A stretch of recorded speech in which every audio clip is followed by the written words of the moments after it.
오늘 우리 본문의 말씀은 사도들이 많은 사람들 앞에 표적과 기적, 즉 죽은 자가 살아나는, 믿지 않는 자도 믿을 수밖에 없는 이러한 사건들 앞에 이어서 일어나는 일입니다. 왜 이처럼 사도들의 표적과 기사와 하나님의 역사가 일어남에도 불구하고 왜 이들이 옥에 갇히고 핍박을 받을 수밖에 없느냐? 결론부터 말씀드리면 제자들의 능력을 시기하고 질투한 자로부터 일어난 것이다. 다시 말해서 내가 잘났고 내가 국민들에게 인기를 얻는 내가 나보다 다른 인기 있는 자가 일어났을 때 그 사람들을 나의 권력과 힘으로 누르고 붙잡고 가두고 분리시키고 죽이려 한다는 것입니다. 이것이 곧 예수 그리스도가 헤롯 왕으로부터 탄생과 동시에 죽임을 당하게 되는, 예수를 죽이기 위해 그 시대, 그때, 그 지역에서 태어난 그 주위의 모든 아이들을 죽이라고 하는 이런 왕의 명령을 내리는, 법을 세우는 일들이 일어나게 된다는 사실입니다. 오늘 우리 본문의 말씀 중에 대제사장과 그와 함께 있는 사람, 즉 사두개인과 당파가 다 마음에 무엇이 일어났다고 하였습니까? 시기가. 이 시기라고 하는 것이 사단의 침투입니다. 악의 침략입니다. 이러한 시기가 들어올 때 우리는 내 마음의 시기가 들어올 때 밀어내야 됩니다. 이거는 부부 간에도 시기가 있습니다. 자식이 부모에게도 시기가 있을 수 있습니다. 심지어는 부모가 자식을 보고도 시기를 할 때가 있습니다. 왜 그렇습니까? 이것이 죄성을 가지고 태어난 모든 인간은 죄성을 가지고 태어나기 때문입니다. 이 죄성이 무엇입니까? 원죄인 아담과 하와로부터 이어지는 죄입니다. 모든 인류가 이 죄 가운데 태어나기 때문에 모든 사람은 시기할 수밖에 없다는 것입니다. 그래서 신앙인들이 날마다 하나님 앞에 성전에 가서 하는 것이 내 죄를 고하고 내 죄를 밝히고 내 죄를 하나님께 아뢰이면서 그 죄를 사함받아야 된다는 사실입니다. 18절에 보니까 사도들을 잡아다가 옥에 가두었다라고 하였습니다.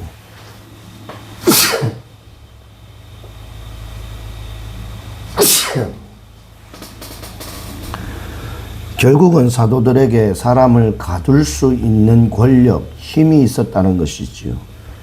결국은 경찰 권력도 또는 사법부도 장악한 모습입니다.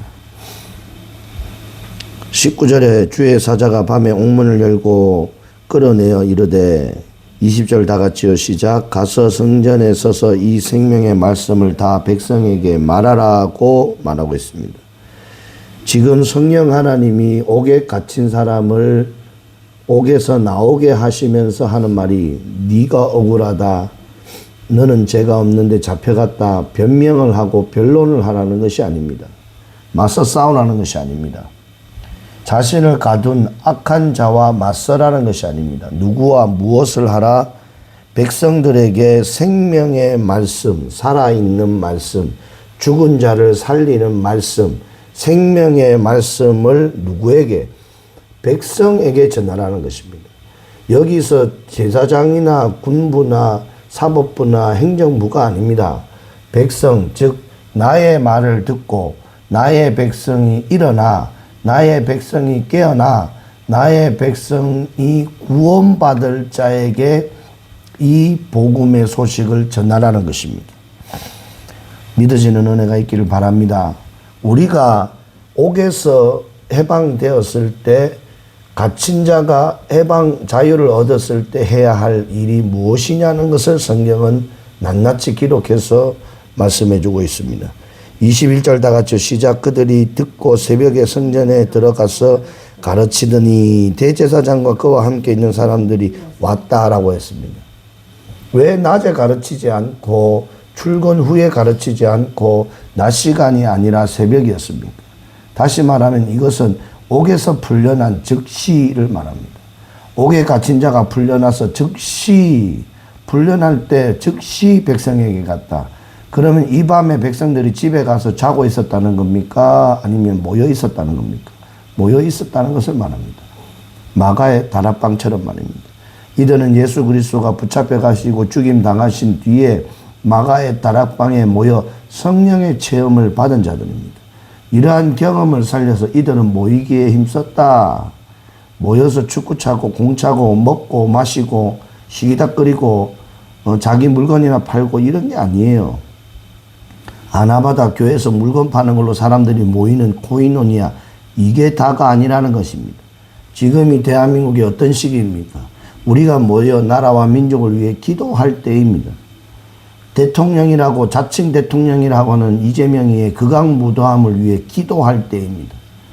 정말 다음 대통령이 누가 되어야 할지 국민들이 깨어서 기도할 때라 이 말입니다.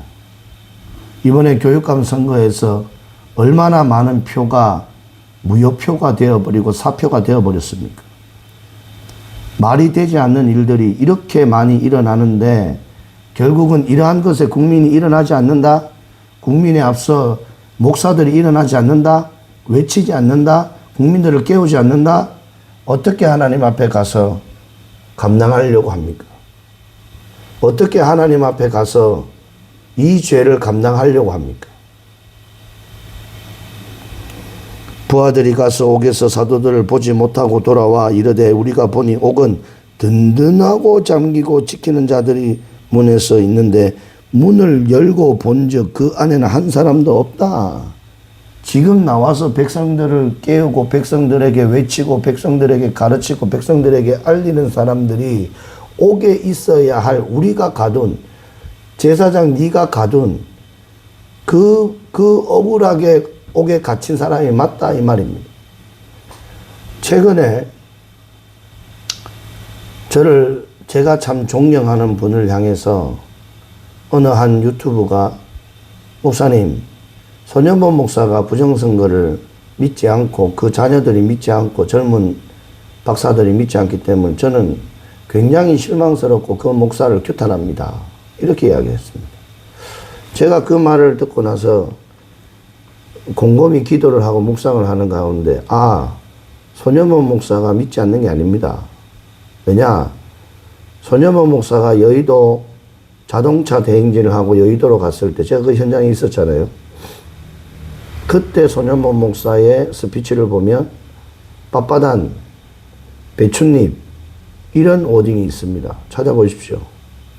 손현범 목사가 부정선거를 부정하는 게 아닙니다. 그 이야기를 했더니 저한테 이렇다 저렇다 말을 안 하는 거예요. 그리고 나서 지금 이 대한민국의 사태 6.3 사태가 벌어지고 나서 손현범 목사가 계속해서 부정선거에 대해서 선포를 하고 있습니다. 여러분들 보세요. 사단 마귀가 잘하는 것이 분열입니다. 사단 마귀가 잘하는 것이 고자질입니다.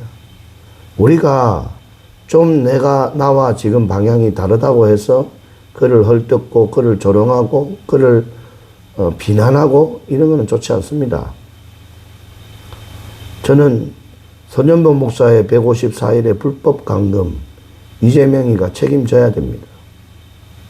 거기에 함께 소리내지 못하고 한 목소리를 내지 못한 목사들 하나님 앞에서 책임지셔야 됩니다. 그거는 목사님 내 사명 아니지 않습니까? 그렇지 않습니다.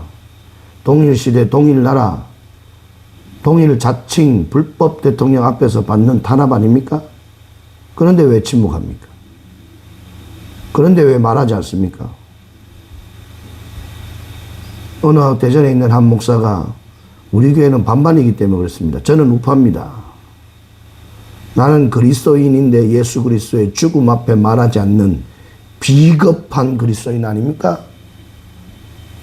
당신이 목사일 수는 있어도 사역자일 수는 있어도 내 주, 내 신랑이 십자가에 못 박힐 때 말 한마디 하지 못하는 자 아닙니까? 예수님이 당신을 제자로 삼았는데 죽어가는 예수를 보고 외면하고 저주하는 베드로의 저주는 아니냐 이 말입니다. 성도들이 묻는 그 물음에 당신도 우파 아니냐? 내가 교회를 떠나겠다. 예?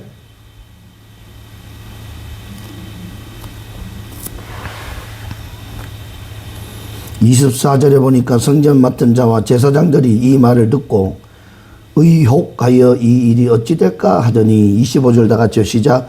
사람이 와서 알리되 보소서 옥에 가두었던 사람들이 성전에 서서 백성을 가르치더라. 어디에서요? 성전에서. 무엇을요? 악과 맞서 싸우는 걸 가르치는 겁니다.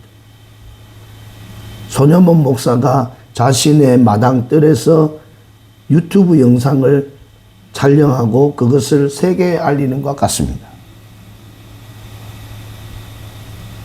손봉호 장로, 이세령 목사, 오세택 목사, 장수경 목사, 당신들이 손현범 목사를 손가락질할 수 있습니까? 사리 분별도 못하는 목사 장로들이 손현범 목사를 향해서 손가락질할 수 있습니까?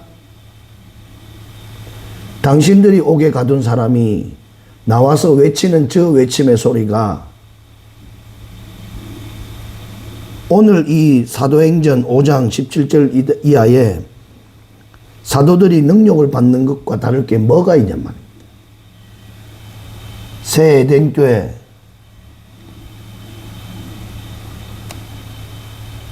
목사들 정신 차리세요. 소강성 목사. 하나님의 귀한 양들을 지옥으로 끌고 가는 가짜 목사. 양의 탈을 쓴 이리와 늑대 목사. 거짓 선지자.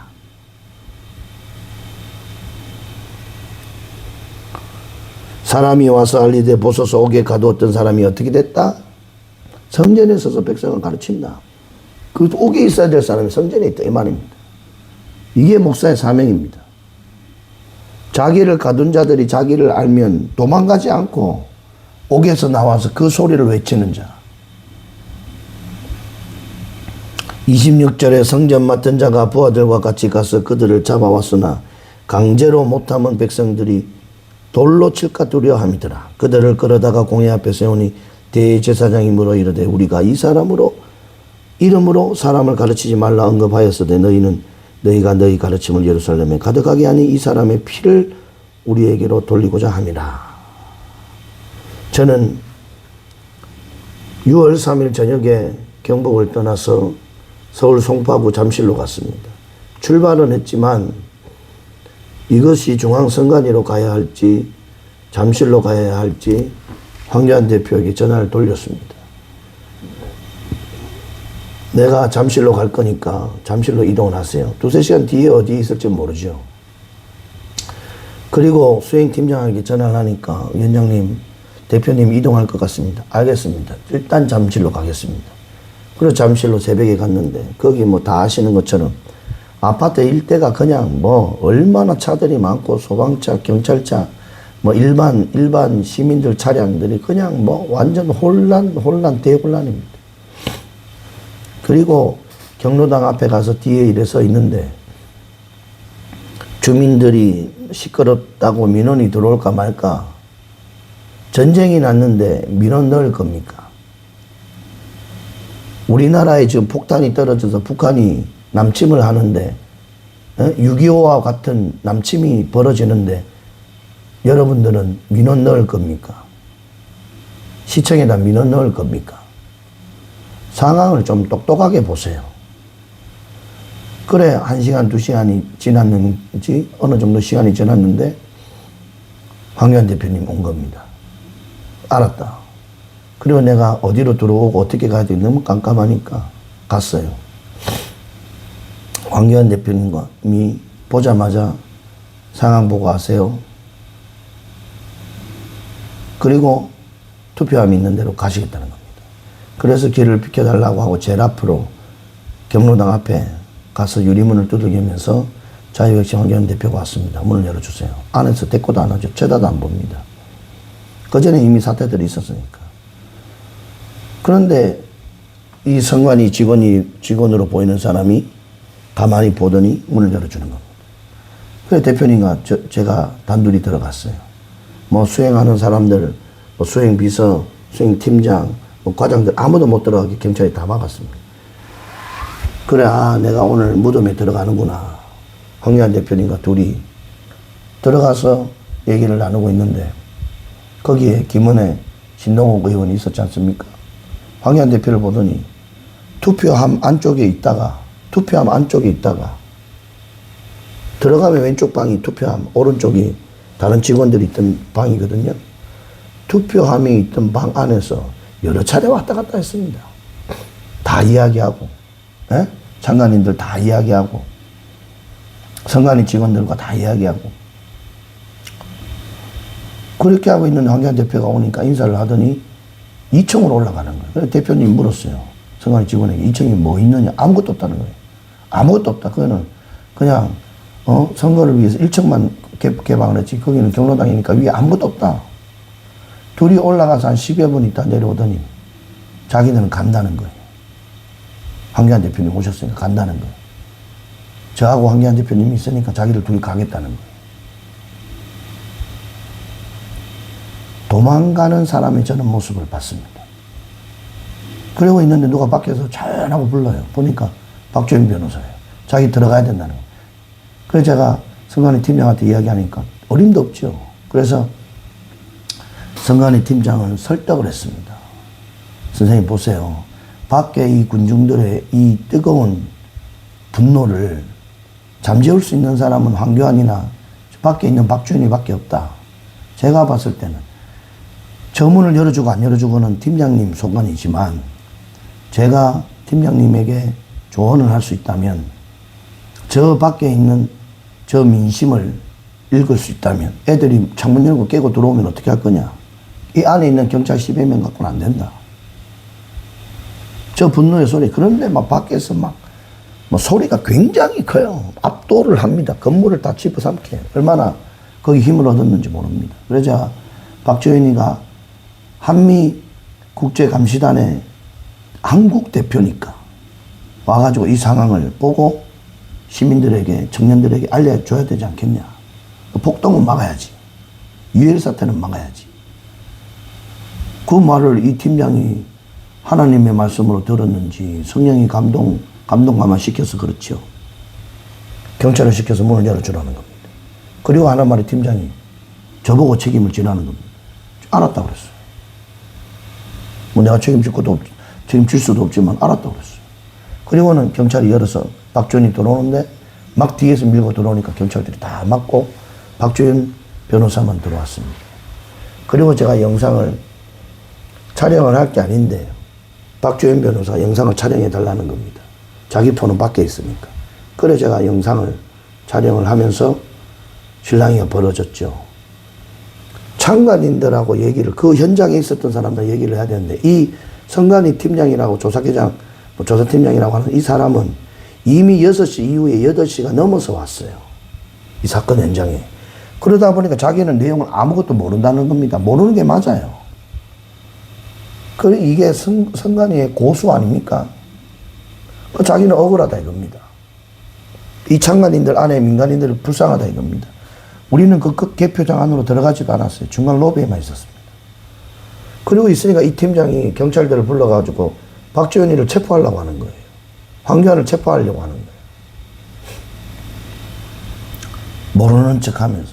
당신이 누구냐? 내가 현역 변호사라고 했는데도 체포하려고 하는 거예요. 그 경찰들이 7명이 에워쌌습니다. 당장 체포하려고 하는 거예요. 일촉즉발이었습니다. 그때 하나님께서 이 팀장의 마음을 싹 녹이시는 겁니다.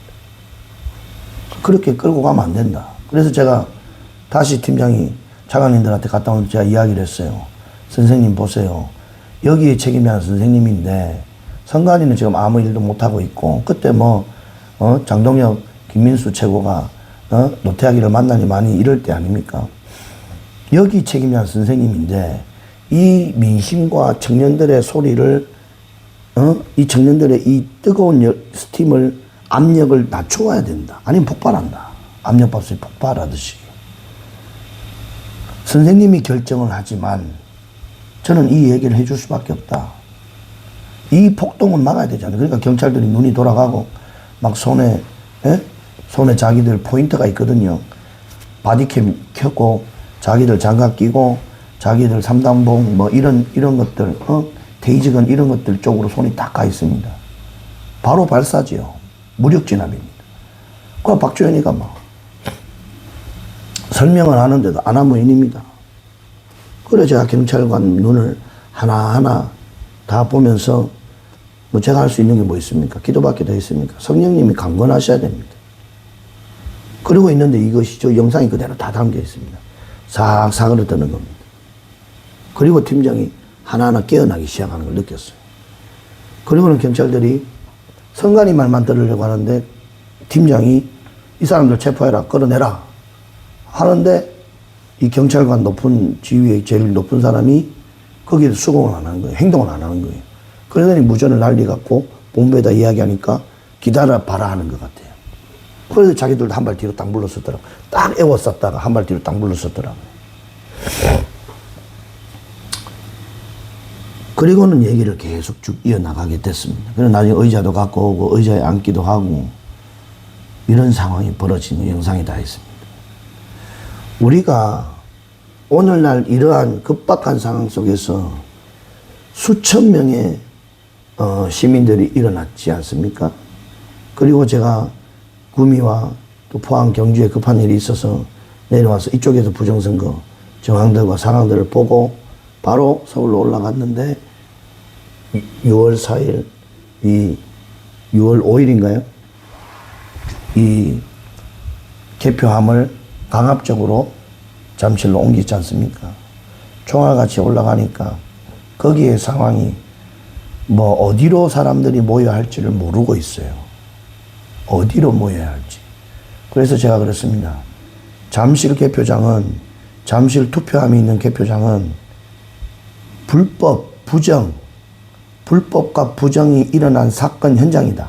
사건 현장을 보존하라. 훼손하지 말고 거기에서 부정이나 거기에 모든 증거나 정황이 다 있다. 거기를 보존해라. 그래 나중에는 뭐 인터넷도 안 되고 뭐 저희가 실방도 안 되고 그렇게 계속 이야기를 하고 사람들이 너무 없어서 모여야 됩니다. 그때 뭐 대단한 유튜버들 인기 있는 분들은 광화문 청와대 이야기하지만 아직 여기에서 달궈지지 않았다. 오늘 베드로와 사도들은 어디에 모였습니까? 예루살렘 성전에 모였습니다. 그리고 저는 만 하루가 지나는 상황에서 여리고성을 에워싸고 계속 제 영상이 나옵니다. YMTV 영상에. 계속 도는 사람들을 봤어요. 그러면서 한 사람이 재선거 하면 여기서 또 재선거. 계속 복명복창이 일어나면서 여리고성을 뺑뺑뺑뺑뺑뺑뺑 도는 사람들을 봤어요. 대부분의 사람들은 포인트에 다 서 있고 그 모습을 보면서 제가 하나님께서 일하심을 봤습니다. 그리고 잠시 화장실 갔다 오면 또 숫자가 늘고 잠시 화장실 갔다 오면 숫자가 늘고 그런데요. 여러분들이 다 보셨지만 토요일 6월 6일 이 현충일 날 새벽에 경찰들이 강압으로 진압을 해서 투표함을 끄잡아내려고 작전을 폈습니다. 그런데 이게 학생들이 막았어요. 학생들이 주차장 밖에서 들어오는 데를 막았습니다. 다른 데는 다 뚫려 있어요. 그 잔디밭으로 들어와도 되고 다른 문으로 들어와도 다 들어옵니다. 그런데 참 희한하게 경찰이 꼭 그 서 있는 청년들을 꼭 한 20, 30명 서 있는 청년들 쪽으로만 들어오려고 하는 거예요. 그래서 하나님 은혜라고 그랬어요. 다른 데 다 200, 300도 다 뚫려 있고 그 정문으로만 들어올 이유가 없습니다. 다 하고 뭐 아시는 것처럼 다 잔디밭이고 360도 다 들어올 수 있어요. 그리고 나서 이 청년들이 경찰들하고 합의를 한 겁니다. 뭐냐? 경찰들 마스크 벗어라. 선글라스 벗어라. 경찰은 경찰답게 국민을 보호하고 국민의 재산을 보호하고 현장을 부정과 불법이 일어난 현장을 보존하는 게 경찰 아닙니까? 모인 시민들을 보호하는 게 경찰 아닙니까? 자기들도 이제 뉴스를 보고 보는 거죠. 자기들도 상황을 보니까 자기들도 선거를 하니까 국민이니까 알잖아요. 투표용지가 모자랐다고 하는 거는 팩트니까. 그런데 보니까 경찰들 얼굴이 싹 바뀌는 겁니다. 정말 대한민국 경찰인 거예요. 저 뭐 방패, 에? 검을 차고 이 방패를 들고 이게 시민들을 진압하는 진압대지 이게 말이 됐냐고요. 그런 모습이 싹 사라졌습니다. 이것이 하나님의 역사가 아니면 우리가 무엇으로도 증명할 수 없습니다. 인기 많은 사람들, 거기서 사람들이 재선을 외치고 있는데, 국회의원들, 현역들, 높은 사람들 와가지고 저쪽에서 기자회견 해야 된다고, 사람들 우르르 다 빼갖고 가는 거예요. 한 200~300명밖에 없는데. 그러니까 메인이 딱 뚫려버리잖아요. 그 사람들이 얘기 들어보니까 매 입으로만 나불거리니까 다시 또 메인으로 모이는 거예요.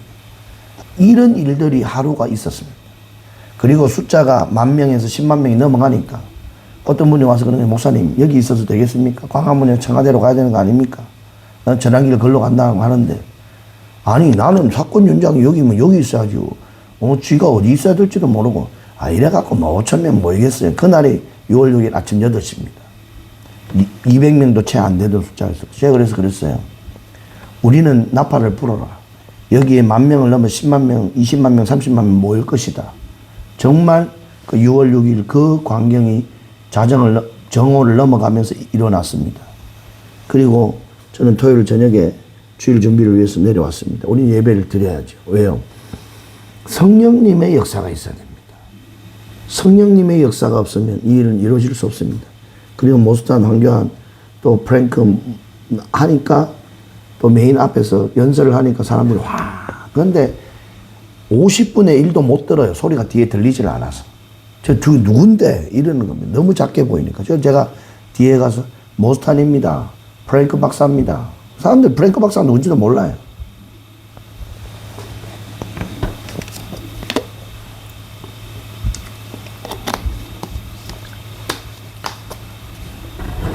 이러한 세계의 대혼란 가운데 목사들이 제일 앞에서 선포해야 됩니다. 백성을 가르쳐야 됩니다. 구속을 당해도 목사는 선포해야 됩니다. 외쳐야 됩니다. 그것이 목사의 사명입니다. 교인들 눈치 보는 게 아니라 하나님의 말씀이 뭐라고 이야기하고 세상이 어떻게 흘러가는지에 대해서 그 얘기를 해야 됩니다. 지금 청년들이 원하고 백성들이 원하는 게 그것입니다.